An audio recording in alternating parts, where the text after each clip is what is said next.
My task is a simple one, but a great pleasure. It's to introduce Major General Richard L. Simcock II. We thought it was important to have a representative of US Pacific Command, and we're thrilled that the General is with us today. As I said, he is Deputy Commander, US Marine Corps Forces Pacific. Before that, he worked in the Office of the Secretary of Defence as the Principal Director for South and Southeast Asia. He's held numerous commands, particularly, it seems, in the amphibious warfare area, but also very relevant to the subject we're discussing today. He has served in Okinawa in Japan, where the largest part of the Marine Force in the Pacific is based.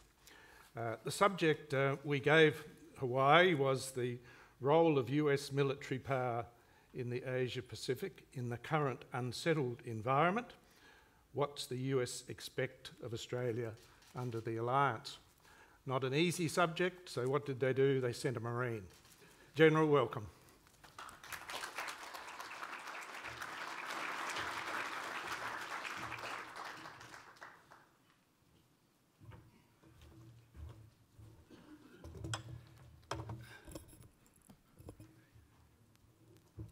Robert, thank you very much for that introduction. Ladies and gentlemen, good morning.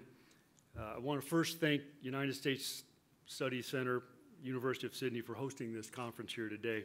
I also want to thank our ambassador for the great job that you do and your country team, sir, representing the United States here in Australia. From a personal standpoint, sir, thank you for everything you've done for the Marines here in Australia.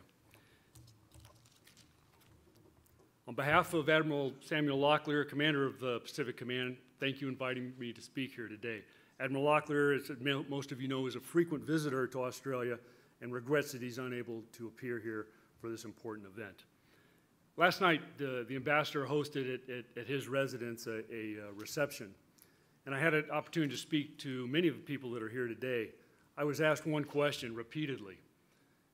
Yes, I'm a Marine.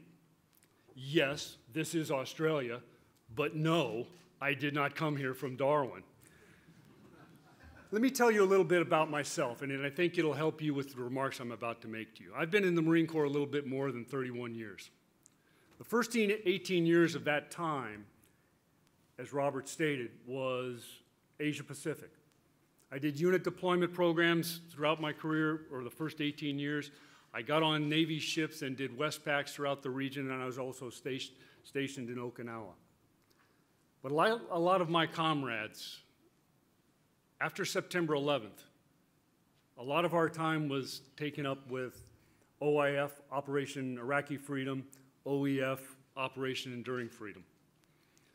But after we got done with that, and in my case, I had the opportunity to serve as the Office of Secretary of Defense, South and Southeast Asia, and then in my current job that I'm in as the Deputy of Marine Forces Pacific. So you can say, on a personal level, I've conducted my own rebalance to Asia Pacific, and I'm very, very happy about that.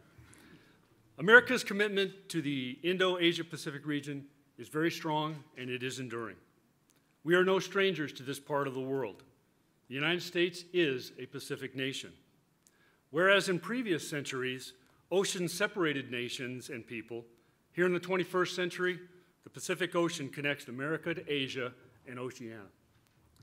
Key to Americans' interest in the region is our recognition that in the 21st century, no region holds more potential for growth, development, and prosperity than this one.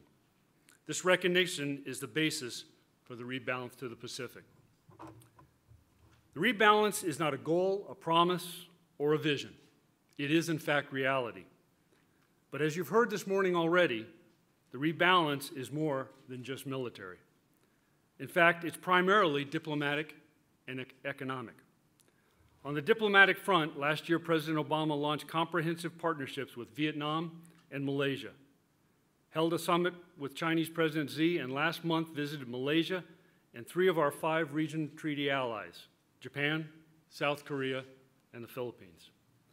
In the Philippines, President Obama and President Aquino announced a new enhanced defense cooperation agreement on the rotational presence of U.S. forces, the most significant milestone for our alliance in over a decade.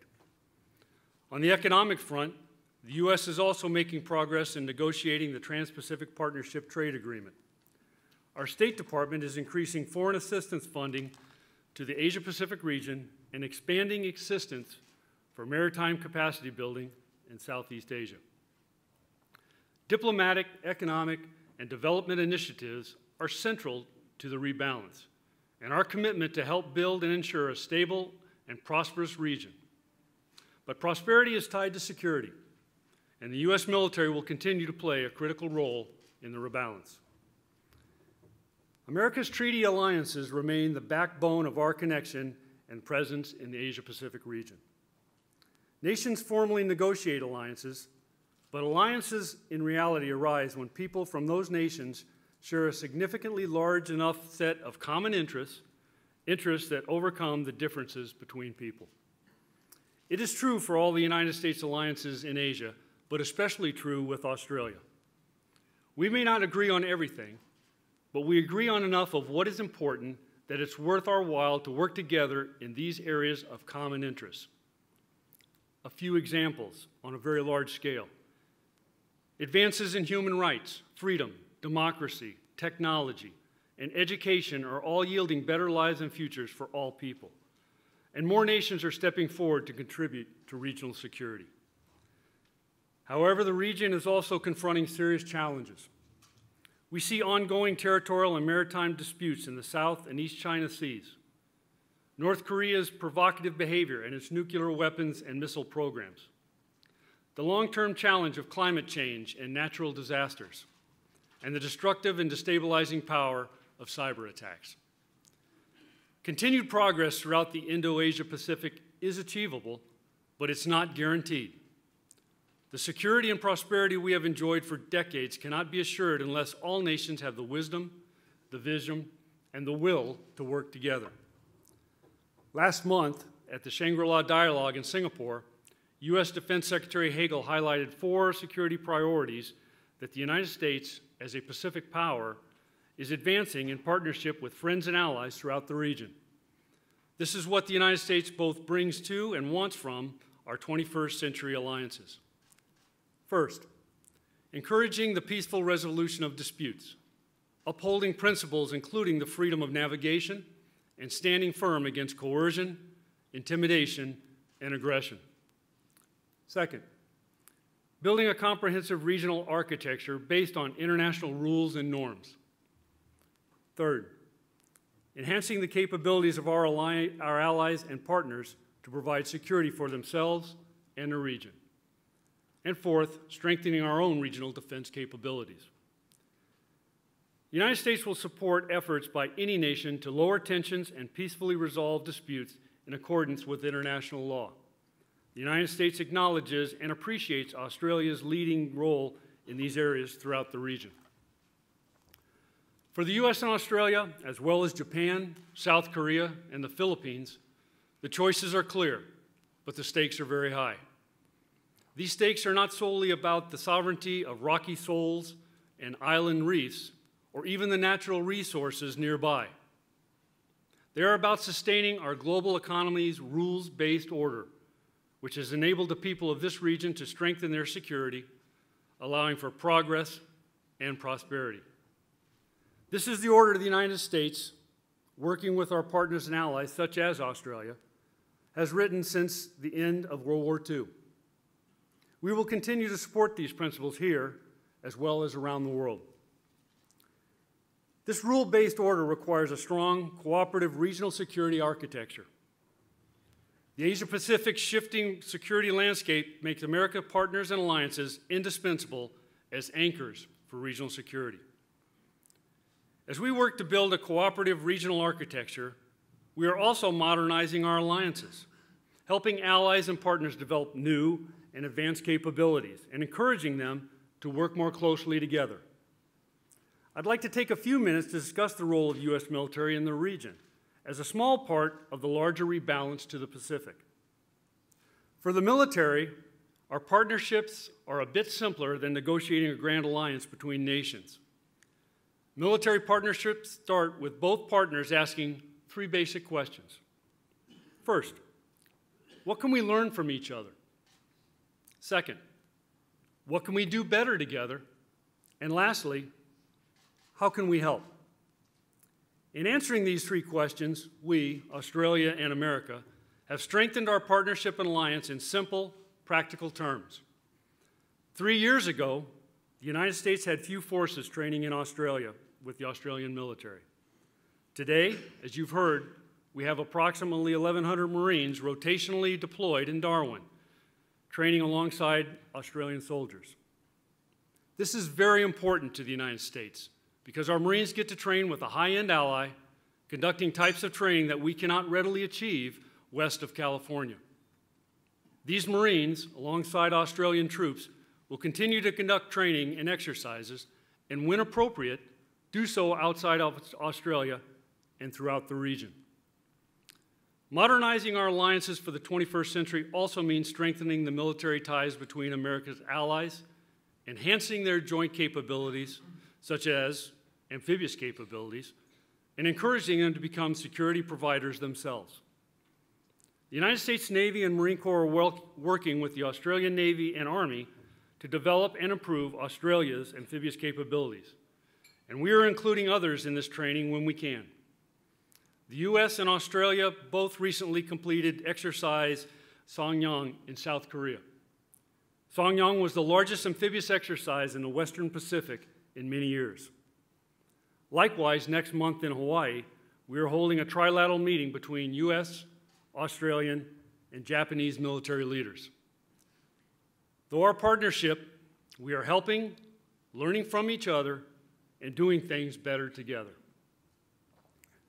We are pursuing this enhanced cooperation with these close allies at a time when each of them is choosing to expand their roles in providing security around the region. We support South Korea's more active participation in maritime security, peacekeeping, and stabilization operations. We also support Japan's new efforts to reorient its collective self-defense posture towards activity helping both build a peaceful and resilient regional order. The modernization of Australia's defense capabilities across all three services demonstrate your commitment to maintaining a stable and peaceful regional order. In particular, the U.S. welcomes Australia's development of a truly world-class amphibious capability, and the Marine Corps continues to support the Australian Army in this endeavor.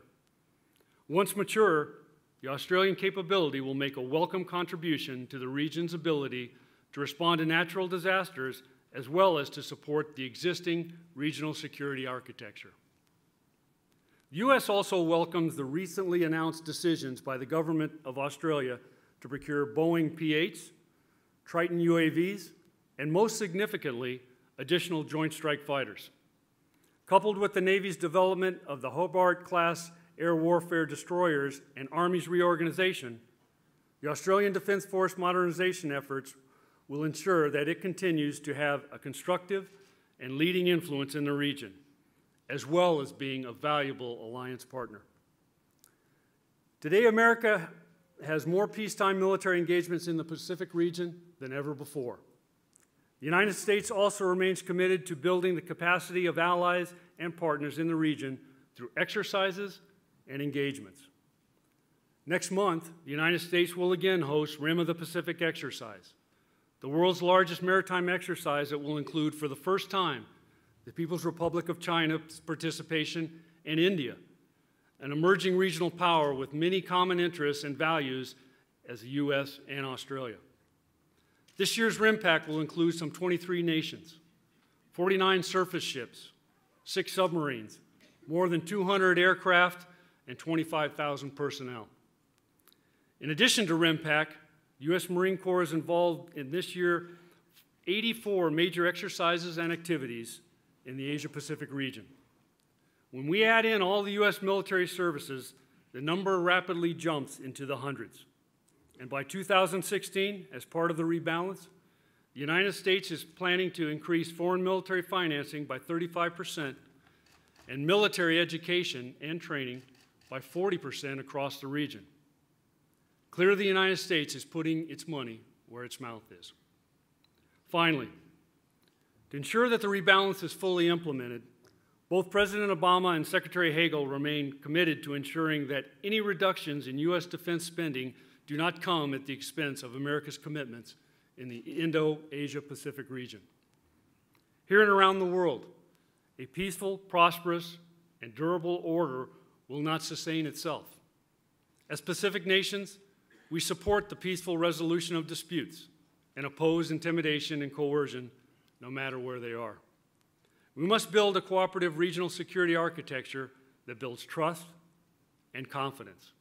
And we must continue to develop, share, and maintain advanced military capabilities that can adapt to rapidly growing challenges. Today, perhaps more than ever, one of America's greatest sources of strength is its network of partners and allies. To quote Secretary Hagel, across the region and across the globe, the United States has been and always will be committed to a peaceful and prosperous international order that rests not merely on America's own might, but on our enduring unity and partnership with other nations. Thank you very much for your time. It's been a pleasure to speak with you. I look forward to your questions. Thank you.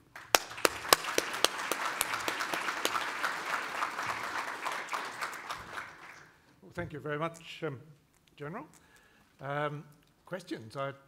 Being a Marine, I presume you prefer to stand and sit to take the questions? If that's okay, I would prefer it. Thank you. Got that one right anyway. A few questions? If not, I'll start the ball rolling. I remember it wasn't many years ago that even though Australia and Japan were both participating in RIMPAC, they weren't actually allowed to participate with each other. Japan could with the United States, but under its constitutional restraints. Even though the ships might have been out in the same area, they weren't technically supposed to work together. This now seems to be in a process of change, and you mentioned it in your speech, and you probably saw that the Australian Defence Minister and Foreign Minister were sending signals last week of a closer defence relationship with Japan and perhaps the sharing of some naval technology, etc. For a country that has always felt comfortable with a rim and spoke policy, it now seems that's finally starting to change, and I'd just like your view on that. Yeah, thank you for that. I would start out by answering it this way. The region is evolving, and it's evolving at a very, very rapid rate. And some of the exercises that we've had for many, many years. And if those exercises don't evolve at a commensurate rate, they'll become worthless. They won't achieve the goals and objectives that the countries who participate in these exercises so very much want. I think that I am the land component commander for Rim of the Pacific. And the ground forces that participate in that exercise, the United States very much wants them to participate. But those countries don't come because we want them to. They come because it's in their interest to participate in the exercise. And the things that they learn and the ability to exercise new capabilities greatly benefits those nations.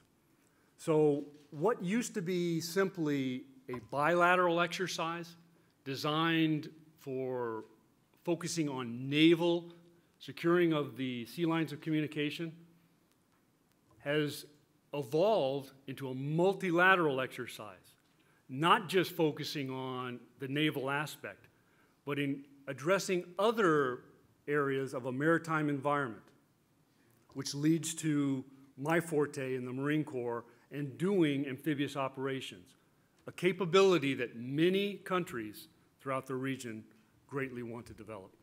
Thank you. Yep. Come from. Great remarks. Could you bring us up to date on the... I think we have a microphone. Sorry, I can hear you, and I'll repeat your question if you want. Wait for the mic. No. Yeah, And great remarks. Carl Eichenberg. I thought it might be useful if you could bring us up to date on this decades-old challenge of marine relocation from Okinawa to Guam. It's political, it's an economic, it's a military challenge. Thank you, sir. I appreciate that question also. I'll go back to some of what I just said about the region evolving and the needs of the region. I think it can best be characterized as when crisis occurs, be it natural or man-made, the critical factor is time. And the ability to respond to a crisis in a timely manner in order to either solve the problem or at least hold until something bigger can come in behind that has the capabilities to solve whatever the crisis is. As the region evolves, what we are seeing is different areas of the region will need forces that need to be able to react quickly. I'm often asked, sir, as I go around the region, everything that the United States is doing is about one country. Absolutely not. Absolutely not. Everything that the United States is doing is, one, in its own national interests, and two, in the interests of our friends, allies, and partners throughout the region. And they say, yeah, but. I say, no, let me finish. The way the United States looks at it and the things that I've seen throughout my time in Asia Pacific, the number one threat in Asia Pacific is clearly Mother Nature. It's the next typhoon. It's the next earthquake. It's the next tsunami. I can't tell you when and where, but I can tell you it's going to happen. And that natural crisis will require forces, and from my country's standpoint, the most capable forces that we have are military forces, and to be able to react in a manner that time, that critical factor, does not defeat us. And some of our reposturing that we're doing right now addresses that situation. Sir, did I answer your question? Maybe we can talk afterwards. Yeah. Well, and I hear you did a great job after the recent serious typhoon in the Philippines as well, so that was a practical manifestation of what you're talking about. And I think there's a question over here. Tom Worthington from the Australian National University in Canberra. Major General, are we putting enough resources into cyber warfare and information warfare at the moment? More than 10 years ago, I was floating around in the Coral Sea on the USS Blue Ridge doing web pages to say what was going on. It strikes me these days that your average terrorist organisation has perhaps more sophisticated social media capabilities to get their message out than our organisations, formerly in Australia, the US and our allies, that we seem to be reluctant to use these communications means to get our message across. Yeah, excellent question. I will tell you a couple things. First, cyber informational warfare, if this was maybe 2 years ago, I would say to you that that's the battle space of the future. I say to you today, that's the battle space of now. It's today's battle space that we have to be successful in. I will tell you that from a U.S. Department of Defense standpoint, we're putting a lot of effort and a lot of assets into that to ensure that we are successful in what will be, I believe, the critical battle space for today and into the future. One further question. Okay, yep. General Simcock, thank you very much for your presentation. It was quite interesting, and I very much enjoyed what you talked about. Some years ago, in fact it was 21 years ago, I happened to be in the Australian Defence Force, in the Australian Army, and I was fortunate enough to be posted to Indonesia and study at the Indonesian Command and Staff College.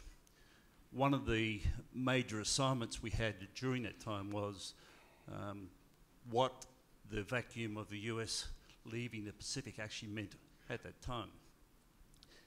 It's interesting that today, whilst we spent some considerable time during our period at Command and Staff College looking at, well, this is the Indonesian Command and Staff College, looking at the US as a vacuum, you didn't talk much about what's happening with the Indonesian Defence Force and the US at the moment in the Pacific, what the engagement is. I'm wondering, could you perhaps elaborate a little bit more on where you stand at the moment? Thank you.